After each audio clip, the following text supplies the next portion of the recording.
Hello everybody, today we'll talk about how to fix or how to solve Pinterest bugs problems. To know how to fix how to solve Pinterest bugs or issues problems, you should just go to settings. Here in this page we click apps, default apps, app settings. When you'll find this page, you will enter to this window of Pinterest. Then we click on first stop and we click OK. Here we go to click storage.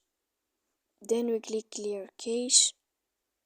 And in the end, you can go to Play Store. You will search about Pinterest. When you will find it, then you can update your application. So please don't forget to support us by like and subscribe. See you next time in another video. And thank you for watching.